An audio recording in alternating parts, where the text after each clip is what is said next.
Hello and welcome to this 2016 Charger Football Preview. My name is Brad Monestier and I'm joined today by the Dean of Football Coaches in the GLIAC, Keith Otterbein. Today we're going to look ahead to the 2016 season in Team 124.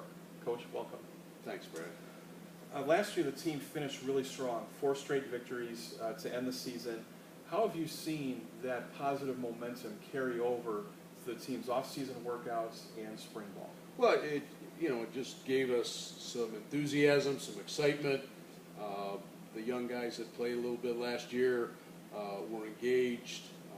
Kind of our off-season motto was embrace the process. So, just got them engaged. This was the first winter where we've had our full-time strength coach on campus, so there was some change anyway, and very challenging winter program.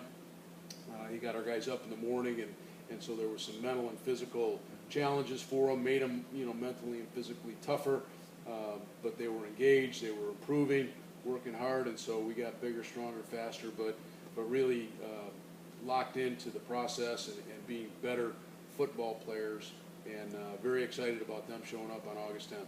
Sure. Tell us about your incoming freshman class, group of about 27, 28 or so. What did you guys as a staff identify in them in the recruiting process, and what are your hopes for them when they arrive? Well, so the first thing you've always got to do at Hillsdale College is make sure that they're Hillsdale-type students.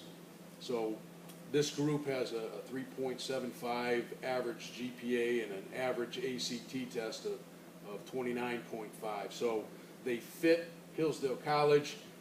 They understand the rigors that they're going to encounter academically, so we've got to convince them that they want to fight that fight and battle the academic battle in the challenges of the classroom.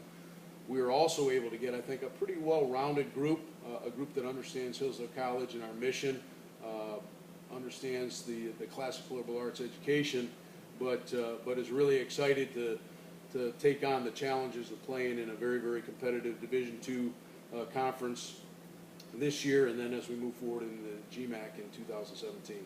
It seems like a group that's physically mature for being their age. They are a well-rounded group.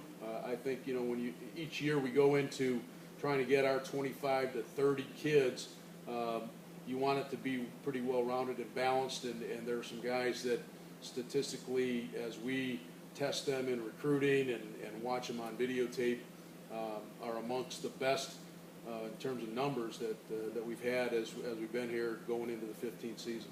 Sure. Let's start looking ahead to the 2016 team with the offense. A lot of younger guys, as you mentioned earlier, worked their way into the starting lineup over the course of the season last year. What do you foresee as being the capabilities of the offensive unit in general coming into this season? Well, we've got to continue to, number one, establish a run. So what that takes is figuring out where the pieces of the puzzle fit to make our best 5 up front, and where the depth is going to come from on the offensive line. Graduated a lot of really good players at the tight end H-back position, so we've got to have some young guys come through there, and we've got to have the continued development of our quarterback and having Chance continue to move forward in his progress as a football player. Continue to have Joe Rubberman, freshman of the year, move forward in his development as a runner, as the guy that can carry the ball, in that 30 times a ball game. So he's got to stay healthy and be reliable. But really to kind of have that 50-50 balance, run-pass that we like to have in our offense. Just having guys that have played a little bit of football have the game slow down, and then those new guys that are just going to show up against Indianapolis maybe for their first time playing on a Saturday afternoon in a significant role, having them slow the game down as quickly as they can so they get used to playing on game day Saturday afternoon. Sure. You've talked about the leadership qualities, particularly from some of the returning offensive linemen. Kind of define that for us. What elements from those guys have you seen that is allowing them to become the leaders that they're becoming?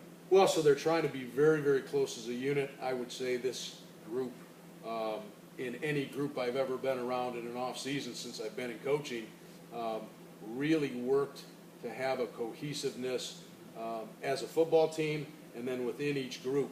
And I think particularly the offensive line, Danny Drummond and Jake Bull did a tremendous job of trying to pull that group together, understanding that they've been through the wars a little bit for a couple years, Sure. And trying to bring and make those young guys more comfortable. But so it's leadership on the field, it's leadership in the weight room, challenging each other, pushing each other, and just really setting a high bar of expectation as to how we go about our business and how you go about preparing yourself in this process to be Team 124 in 2016. What are going to be some of the keys of Chance Stewart's development, both on and off the field, as coming in as a starting quarterback now? Well, he really did a good job in the classroom this year, so established himself as a solid Hillsdale College student. I think from a football standpoint, he really was a good leader, and in his time as a part-time starter second half of the year last year, really showed some calmness, some game day maturity that you like to see out of a quarterback. He never came out with big eyes and a panic, so he remained very calm in the heat of the battle. What you expect as he plays longer is that game slowing down for him. He'll develop a better understanding of our offense, have the ability to get us more consistency into the right play, or possibly getting us out of a bad play with his knowledge of the offense expanding. And then as the game does slow down for him, what it'll be is better execution of the offense in his reads and decision making. One of the really nice things that maybe has been lacking the last couple of years is he seems to have a really good deep ball touch. Okay. And we've got some guys that we think we can go ahead and throw some deep balls to, so you get some chunk yardage, so you don't have to be 3 and 4 yards. But if we establish the run properly, have the ability to suck guys up in the secondary and be able to isolate and go one-on-one and possibly get some big chunks of yardage. And he really has a pretty good knack to throw the deep ball. Can make life easier on every aspect of the offense when you get those. We always try to shoot for that, and it's a lot easier, I think, in the passing game to establish that on the one-on-one rather than in the run game, where you probably have to make somebody miss or break a tackle in order to get that done in the run game. Right. Switching over to the defense, your back seven comes back just about intact from last year, with guys who are, again, like the offense, younger guys who got starting roles and learned and got better over the course of the season. As you look at that side of the ball, what are your hopes and what they can bring to the team and how they can help the team win? Right. So they've been on game day Saturday. There's been a lot of them. Not only the starters, but you play quite a few guys. So starters and some depth established because of the injury situations that we had to fight through last year. Right. Really in that linebacker and secondary area. And really up front we had quite a few guys. The key is going to be to establish some guys as who are the solid guys.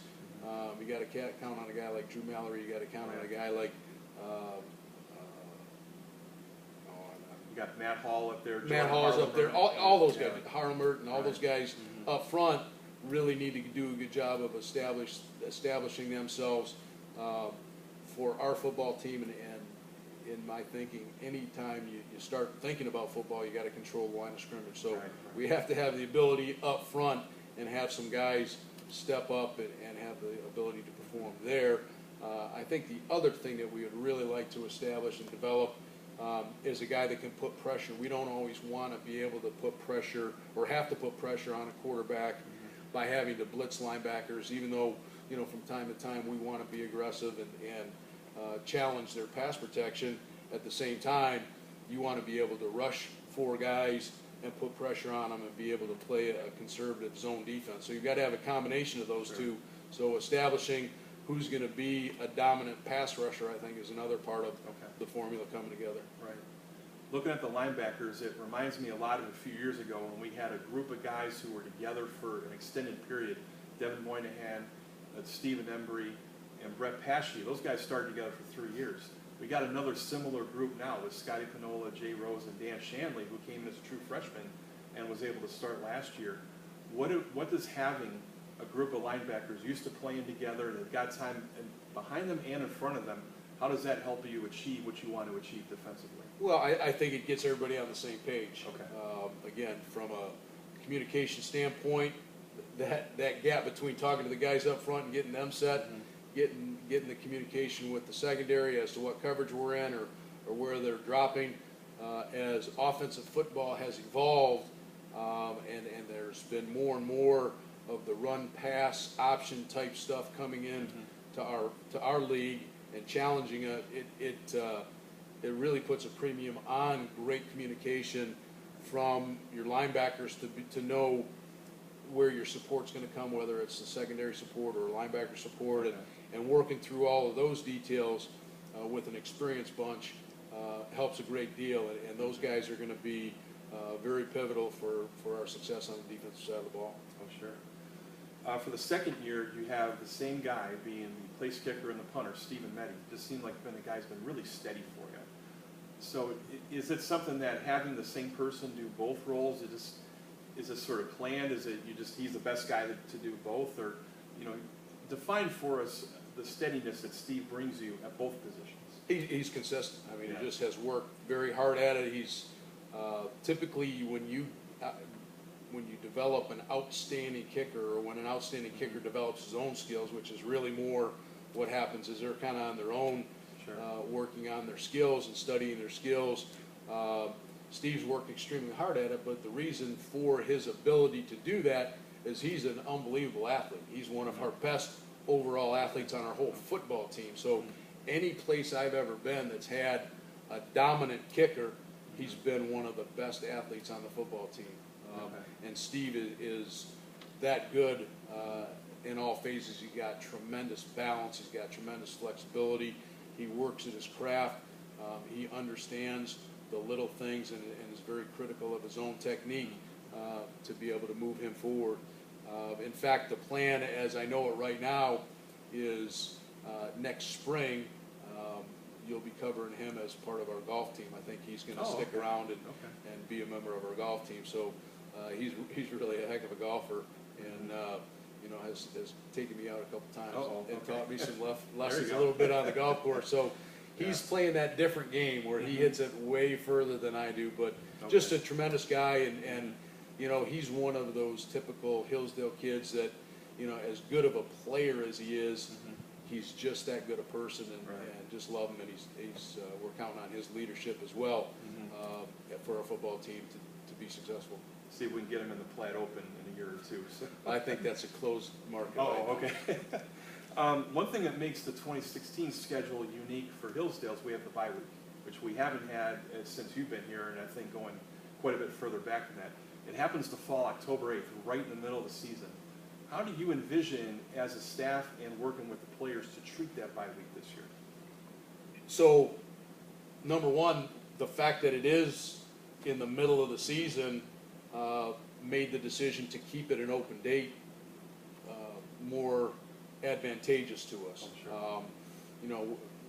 This is a meat grinder of a schedule for everybody in the Great Lakes Conference. So, as you get to that week 4 and 5, have the opportunity to heal up a little bit and give some guys some breaks. So I think we'll have a lot of flexibility at that time to back off from some of the guys that may need to have a little bit of a blow.